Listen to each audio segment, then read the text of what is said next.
Welcome to Love and Leadership, the podcast that helps you lead with both your head and your heart, plus a bit of humor. I'm Kristen Sharkey, a leadership coach and facilitator. And I'm Mike Sharkey, a senior living and hospitality executive. We're a couple of leadership nerds who also happen to be a couple. Join us each week as we share our unfiltered opinions, break down influential books, and interview inspiring guests. Whether you're a seasoned executive or a rising star, we're here to help you level up your leadership game and amplify your impact.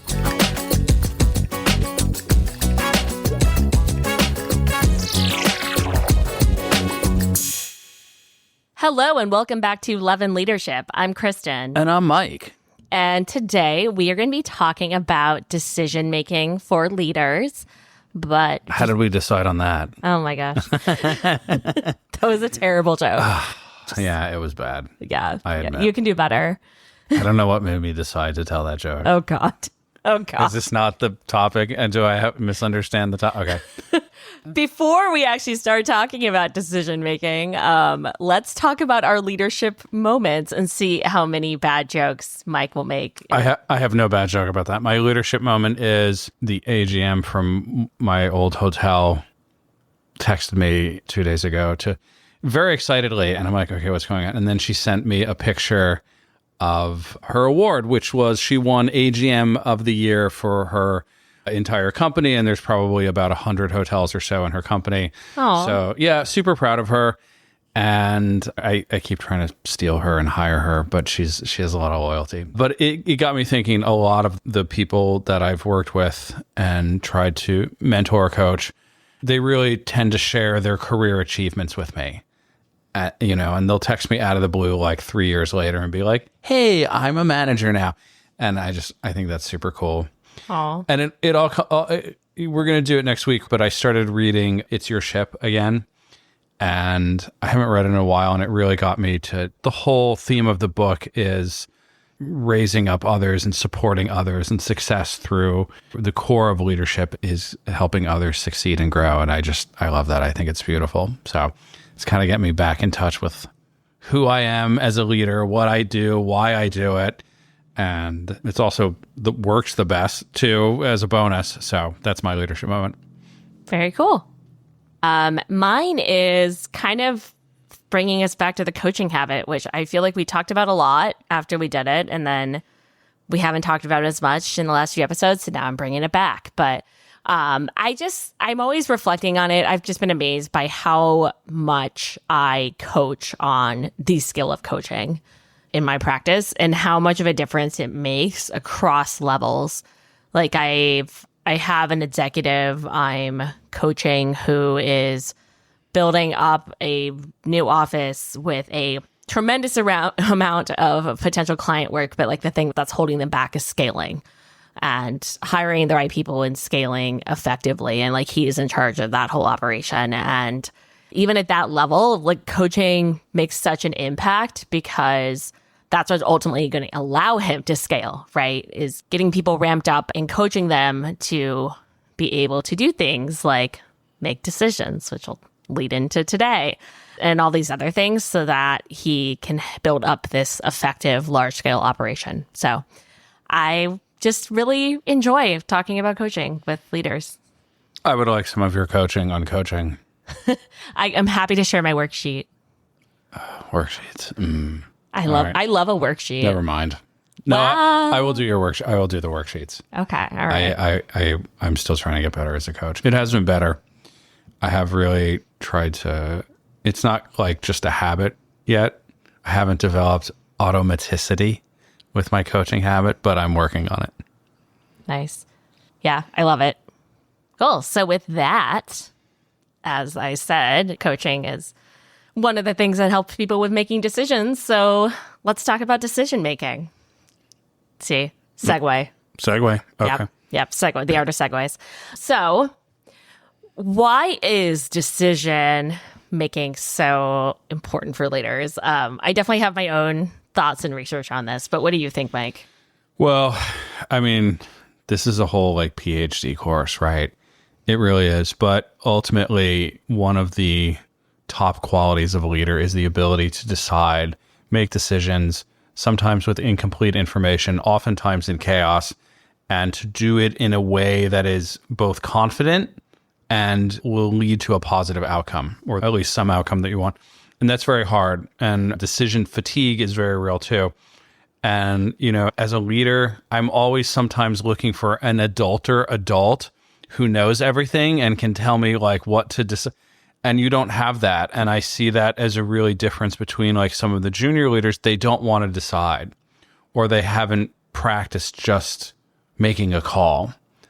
And yeah, I think Chester Nimitz, World War II, they were asking him about leadership, and he said something like, when you're in command. And as someone who is very thoughtful and data driven, I don't always like to just go like, do this, like Captain Picard from Star Trek, make it so, but that quality is essential to leadership.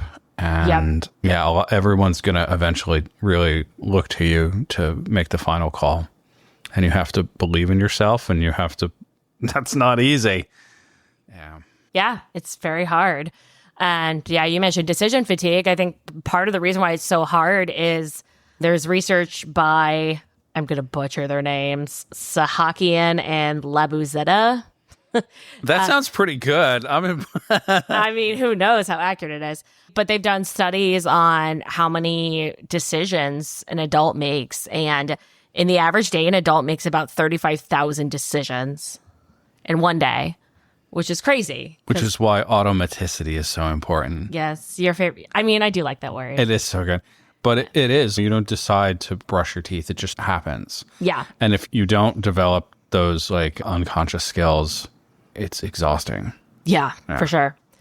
Yeah, it's crazy. We make so many decisions, and decision distress. There's an Oracle study I can link to in the show notes, but they talked about like the decision dilemma for leaders, and they showed that 85% of leaders have suffered from decision distress in the past year. And decision distress is basically feeling regret, doubt, or guilt about a decision made. So it's something the vast majority of leaders feel, and sometimes you can feel it very deeply. And it also has a huge impact on how you're perceived as a leader. I mean, research has shown that quick decision makers, like quick authoritative decision makers, are seen as far more effective.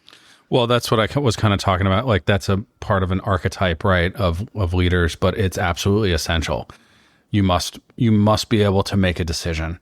And you're often doing that with incomplete information. I did look it up. It was John Gronsky. He was a National Guard general in Iron Sharpened Leadership. He said something like, you should aim to make a decision when you have between 50 and 70% of the information that you would want.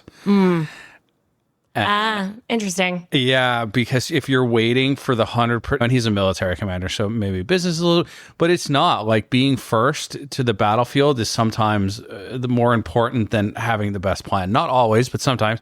And if you're waiting till you get 90 or 100% of information, you are probably too late.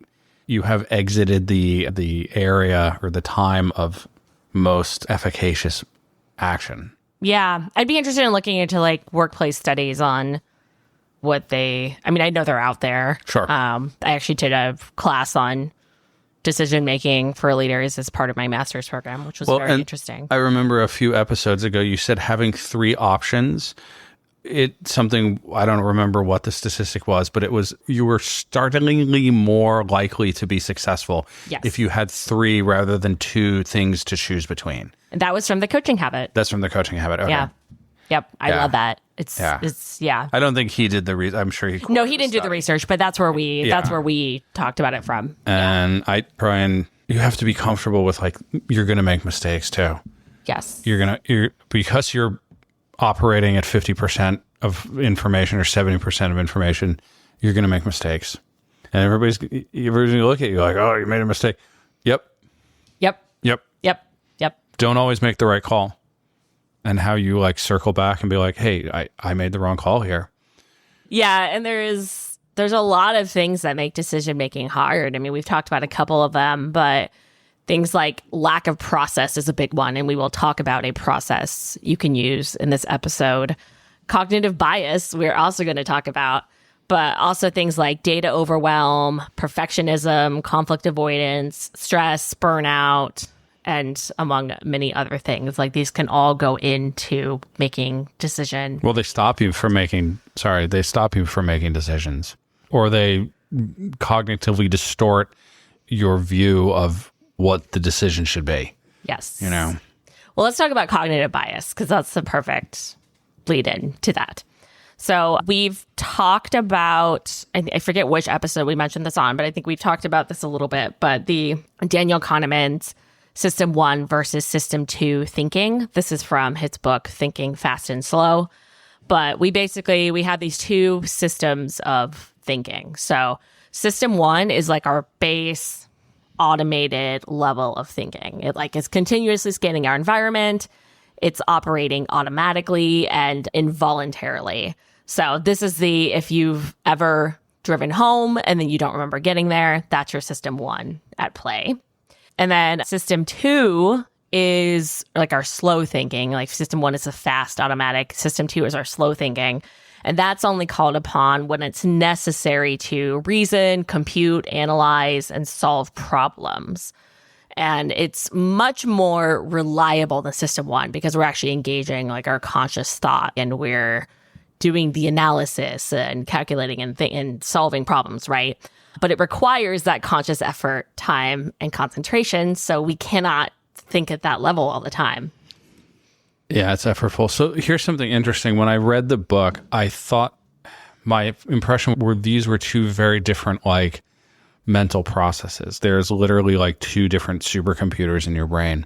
I posed this question to a tech executive who's developing some very cool AI tools and asked him how you account for because I don't know that they're trying to have artificial intelligence mimic humanity exactly, but I asked him how he accounted for the differences in these two systems, right? Because I think it's easier in a way to get a computer right to think System 2. It's very effortful, it's logical. And then I asked him, what about this System 1 thinking and he said that it was really just a matter of the number of times that something went through System 2 processing. And then at some point it becomes System 1 processing, which I found very interesting. And then I got a little scared about the rise of the machines, but I was like, oh, right. So his idea was like, even these biases, these shortcuts, they're simply a matter of time for his machines to go through it enough times. And I think it's not just like in your single life, right, that we've developed these systems. In the history of humanity, we've gone through those iterations for hundreds of thousands of years, and they've gone from System 2 to being System 1, not in our lifetimes, but in Sumeria or whatever. And back then they were still doing more System 2 thinking, and that's why things were, I don't know. But it's an interesting thought experiment or problem, if you will. Sorry for the digression, but it is interesting. It's interesting, right? And I think it makes sense from like, if you think about skill development, right? Like when you are first learning a skill, it takes a lot of conscious effort and concentration, and you have to be thinking about each step. And then it becomes muscle memory as those neural pathways are formed, right? So, I mean, it makes sense. It's very interesting. But yeah, anyway, so back to kind of how this leads into cognitive bias. So in order to make judgments with this massive amount of information that our brains are taking in all the time, System 1 often uses heuristics, which are mental shortcuts, in order to simplify problems and variables and actually like make decisions very quickly. And this is what actually leads to cognitive bias, which is a systematic error in thinking that affects how we process information, perceive others, and make decisions. And there are 180 plus different types of cognitive bias. If you actually go to the Wikipedia page for this, you can spend a lot of time digging into all of these different ones. But I wanted to go through just a few examples. These are some of the most common ones you're likely to have heard of. So anchoring bias. This is relying too heavily on the first piece of information that you receive, because our brains place more weight on the first piece of information, and then we use it to consider everything else relevant to it. And I actually learned about this when I was studying marketing in college because it is used very heavily in the marketing world. But one example of this is if you go into a store and the price tag for something is $500, and then same thing, you go into a store and the first thing you actually see is that the price tag is $1,000, but it was scratched out and it's been replaced with $500. Instantly, you perceive that as being more valuable, even though it's the same price, right? Because it's like, oh, well, this is actually worth $1,000 and now it's on sale. So this shows up in many different ways. If you look out for the marketing, you will see it all the time. We're going to do Never Split the Difference by Chris Voss at some point. He references this a lot and uses it to his advantage. Oh, nice. Yeah, he uses it as a weapon of war for sure. It's definitely, negotiation is a place where this matters. Oh, it matters a lot. Yeah, it matters a lot. The first person to throw out a number has set the arena. Yes. Yeah. Yes. Yeah, I think we'll do that in probably early January. So that'll be a good one. Yeah. Confirmation bias. This shows up, oh my God, in so many places. But this is focusing only on information that confirms your existing beliefs.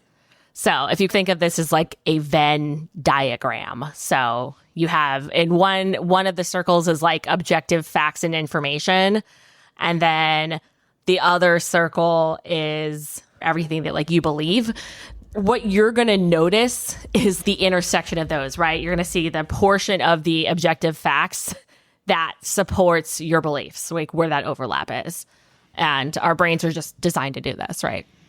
And we're being actively manipulated extensively at this point. Yeah. With social media. Oh, yeah. And when this shows up, I mean, yeah, I've said before, no matter how you feel about the election outcome, I think it's very clear. You can see this in so many places. Well, they show you ads that of things that you already believe. Yeah, everything's related back to that. Yeah. So, I mean, honestly, politics is like such a playground for cognitive bias everywhere if you can approach it from a more analytical standpoint and not get too emotional about it. Well, the next one is sunk cost fallacy. And immediately I think we have a real sunk cost fallacy bias going on with the style and form of government that we are subjected to at this point. It's certainly not working, but sunk cost fallacy, definitely we are sunk cost fallacy with this style of government that we have. We're like, the Constitution it's written in stone. No, it's not written in stone. It actually contains ways to amend it, and the founding fathers wanted us to change it and adapt to modern times. And they were writing with quill pens and using candles or what to write by. So yeah, things need to be updated, but we're so down that rabbit hole. Like yeah. And sunk cost fallacy shows up in so many places. This is like the idea of favoring choices that you've already invested time and resources in. Relationships, I think, have a lot of sunk cost fallacy. Oh, yeah, definitely. I mean, I said before, there is some point, like if you've been dating somebody for a long time, there is some point where it is easier to just get married than it is to break up, right? It's really hard.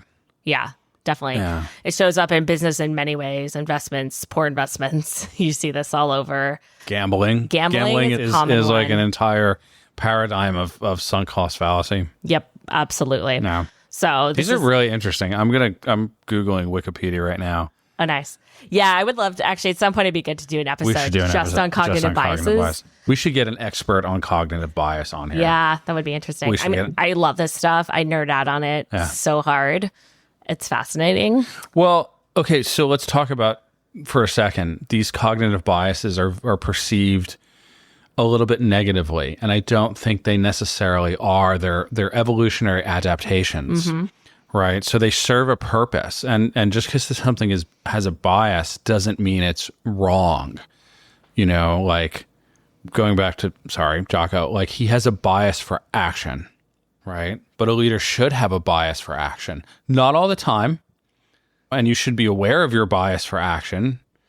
But we're always going to have some biases. Yeah. We're always going to have some trends. I think that's really the key, right? Cognitive biases are only negative if you don't have awareness of them and if you just act upon them without taking the time to like consider, okay, where is this coming from? Why do I feel like this way? Understanding the way your brain works and knowing where you're being influenced by bias that may not actually be the right choice for the situation. This comes up a lot in DEI. I'm hoping we're going to have a really good episode on that, hopefully in the new year with a guest. So this shows up in many places. It does have a negative connotation. I think the biggest thing is awareness. This is just how our brains operate. But if you have awareness of it, then you can even use it to your advantage. You should be able to use it for your advantage. Yeah. And not just like weaponizing in other people, but yeah. Yeah, for sure. It's like a power up in Mario Brothers or something. It should make you go from A to B faster when it's appropriate to do so. Yeah. So cognitive bias has a big play in decision making. I think of this like triangle of things that are happening in your brain before you actually start to give that system to thinking towards a decision. You have cognitive bias. You also have the inner judge, which I'm not going to get into too much here. We've talked about it pretty heavily in like imposter syndrome and I think leadership presence as well. But that's basically the part of your brain that is based on survival, and it's trying to keep you from taking risks because it wants to keep you alive, and the risks that you take today are not necessarily going to get you killed like they would have in our earlier versions of humanity, right? And then the other piece is your actual intuition. And if you don't have a lot of awareness of these things happening, it can be really difficult to differentiate these things from one another. So building up that awareness and understanding like where those impulses are coming from is super powerful in your own personal decision making, both in how it shows up as a leader and also just in your life. I mean, your intuition, right? That's what when I asked the AI leader about that's what I was trying to get at a little bit. I don't think system one thinking is the same as intuition. No. And I think that science on intuition is probably woefully incomplete. And they're talking about like when you say your gut, and now they're finding all sorts of like gut brain connections. And there's so many subtle things that are going on in the body that Western science has not totally figured out yet. And why would they? They've been at it for not that long, a couple hundred years. How long does it take to figure out the mysteries of the universe? I don't know, but longer than that. And I think it's a really good, as someone who's not been good at trusting my intuition, probably because my inner judge was so strong, right? And can you tell the difference between your inner judge and your intuition? That's the hard work right there, right? Tell me if I'm wrong about, but those are hard to isolate. It's hard. It takes a lot of awareness, and honestly, awareness combined with trial and error. Mm-hmm. It was like observing what happens and learn. Yeah, it's not easy. Like none of this is easy.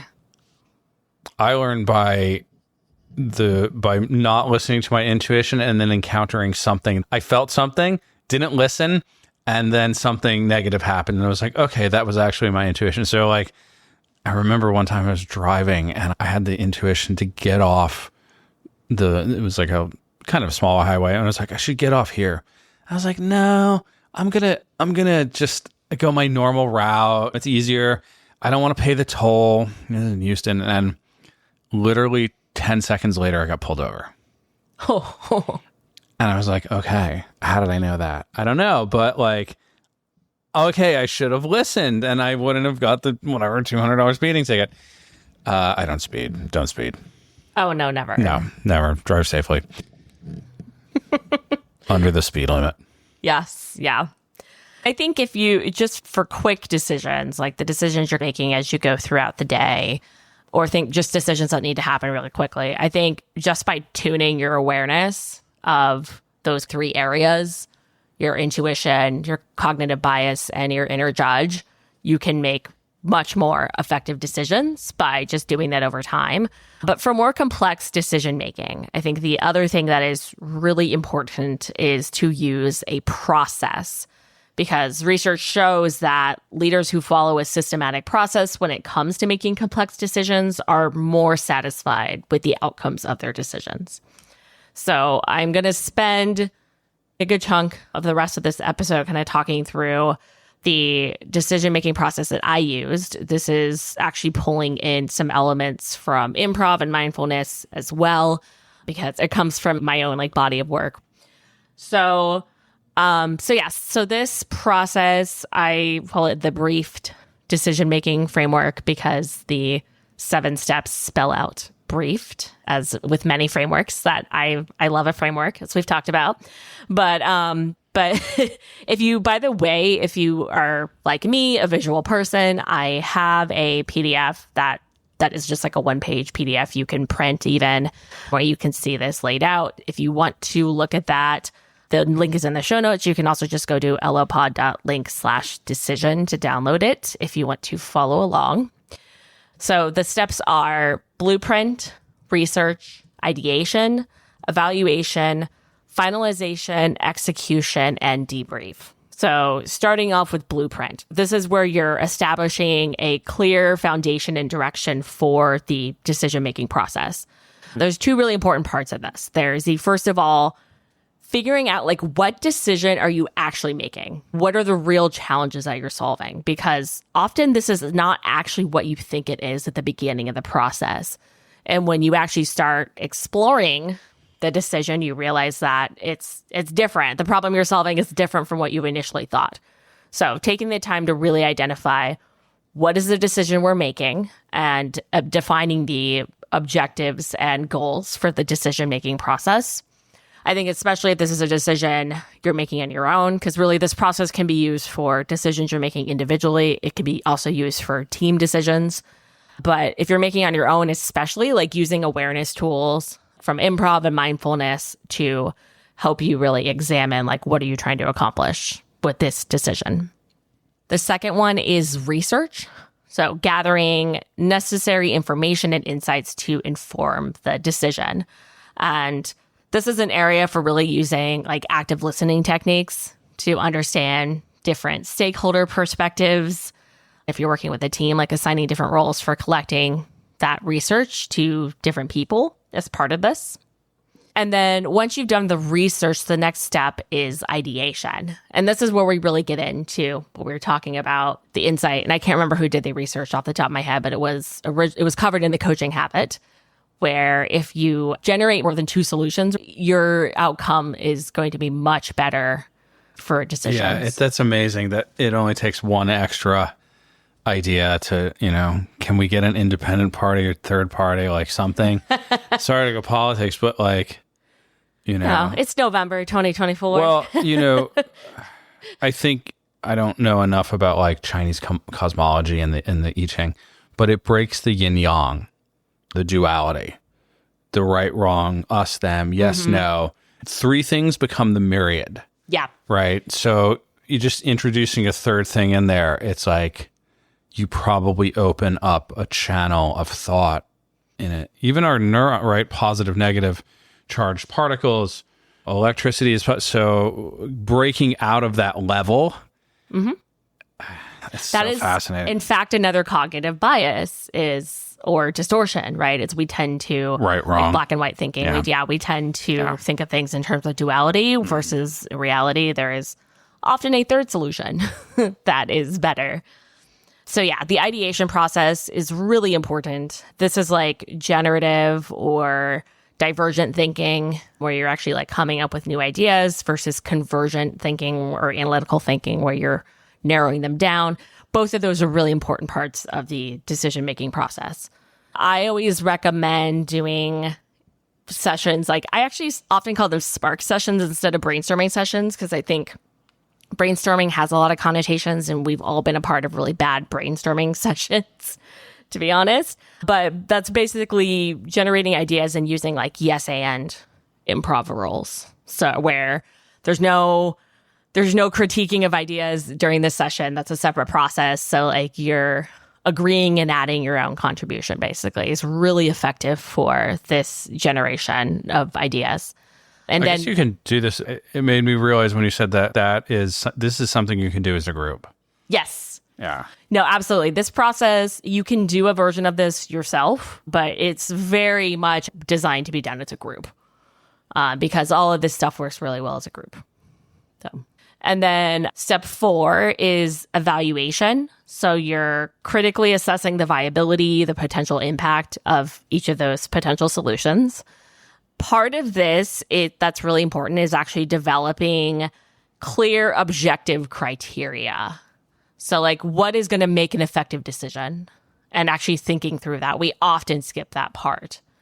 And I think this shows up in like biases with hiring often. And because often it's just like, I think almost most of the interviewing processes I have been a part of, we have not really gone through the process of setting out what is the criteria for somebody who would be successful in this role.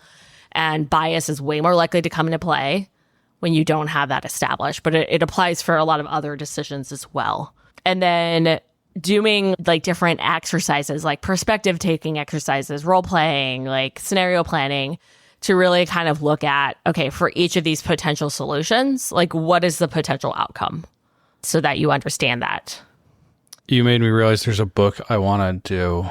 I can't remember the name of the book. It's the CEO of PG&E.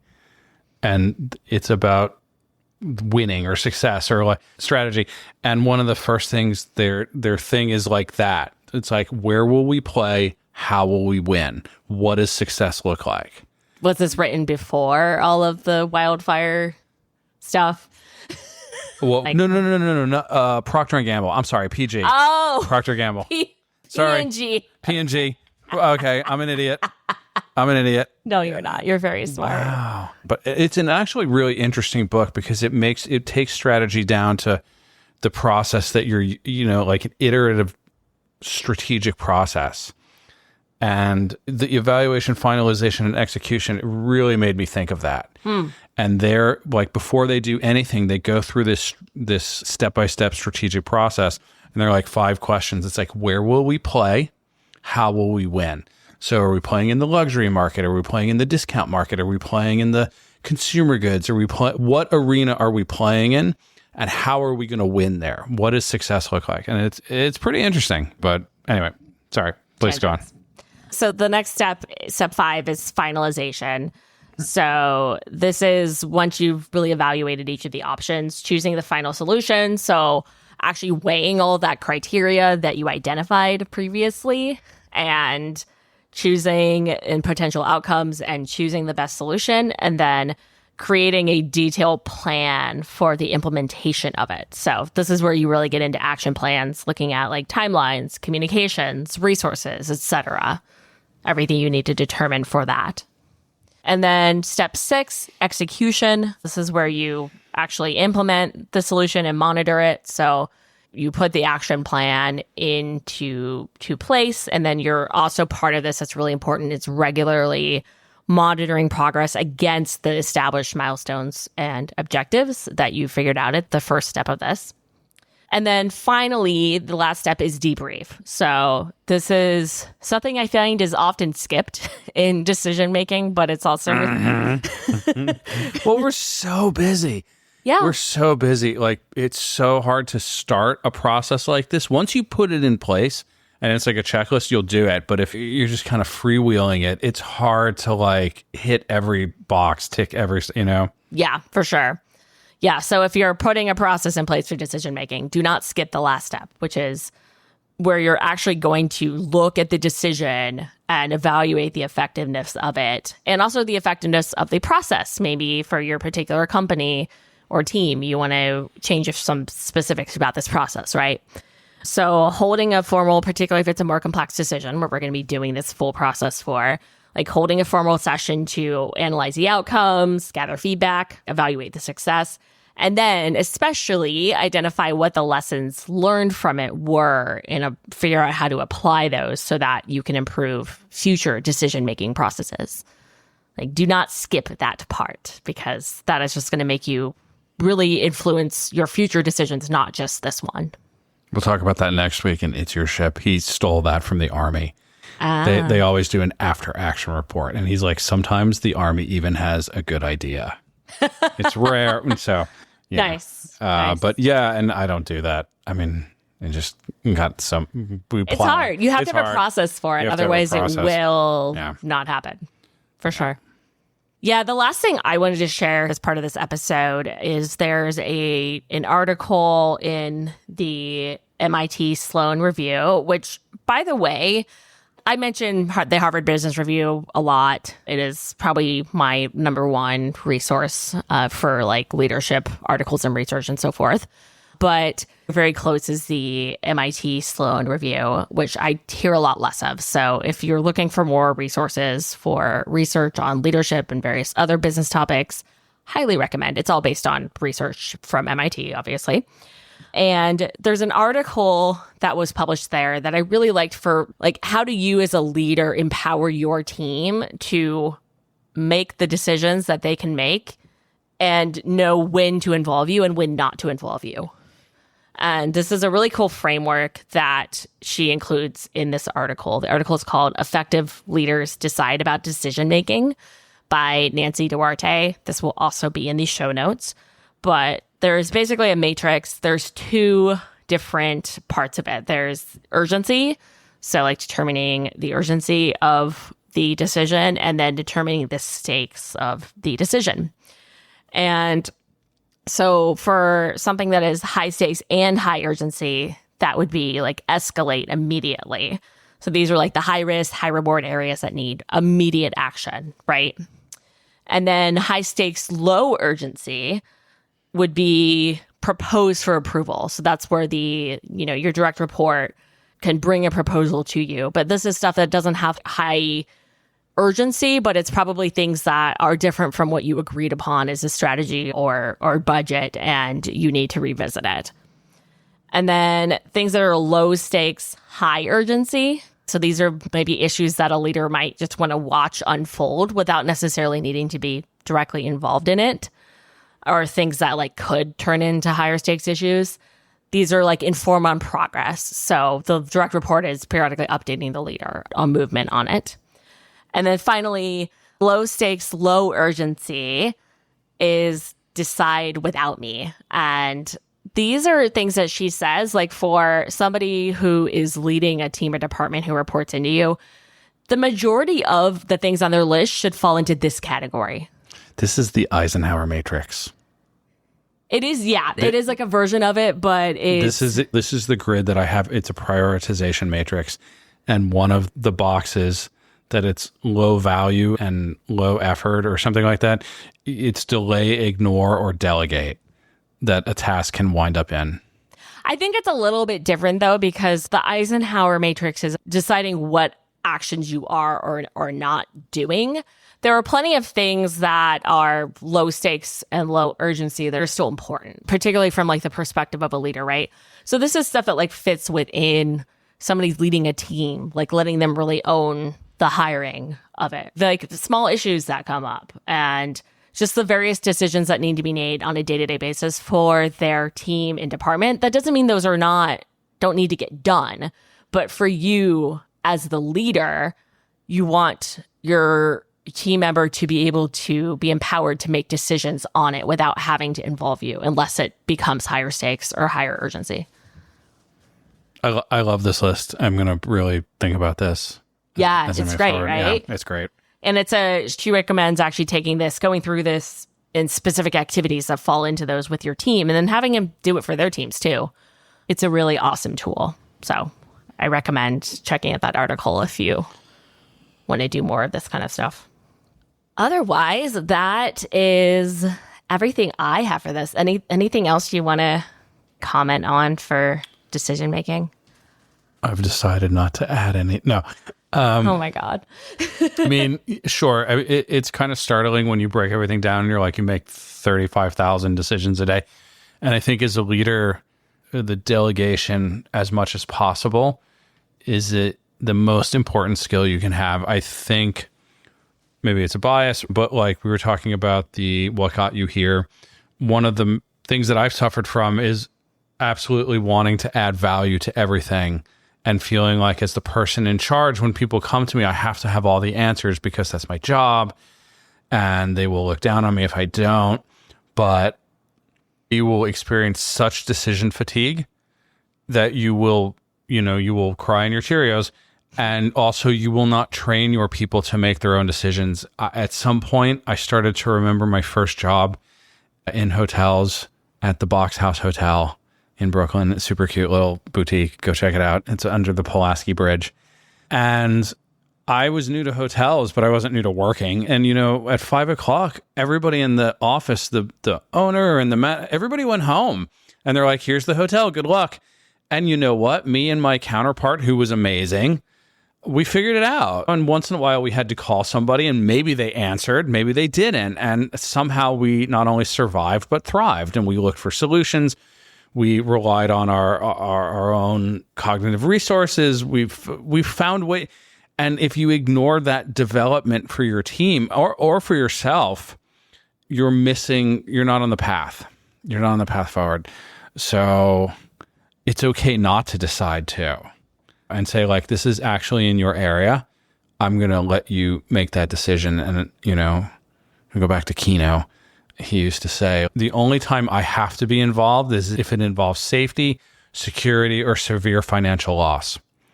And we'll talk about that in It's Your Ship too. He says, the only time I absolutely have to be consulted if it could kill somebody, if it could waste a massive amount of taxpayers' money, or might seriously damage the ship. Other than that, it's your ship. Do your thing. So that's but it's hard. It's hard to decide not to decide. Yeah. Very powerful though. And especially if you need to get work off your plate or you're scaling an enterprise, like I was kind of talking about with the client in my leadership moment. Well, and I think one of the main things you have to decide on a consistent basis is from this list from Miss Duarte. People come to you with what seems to be extremely high urgency things all the time. And you have to decide how high the stakes actually are. They may feel and act like the stakes could not be higher. And you have to step back and be like, actually, I can let that burn for a while because there are things that are far more high, and they don't have the perspective to see that. So people are going to come to you with a lot of emotion, and, solve this problem. No, actually, that's not the problem that's going to make or break our situation right now. So I'm going to choose not to. And people don't like that. Yeah. They don't like that. And they will look at you askance, and they will think less of you as a leader. And they'll be like, this person doesn't get it. He doesn't know what we're going to do. Maybe like I see a different threat or a different opportunity that is so high stakes that I'm going to ignore something that seems to be super urgent, but is lower. So evaluating that, that is a core principle of leadership for me.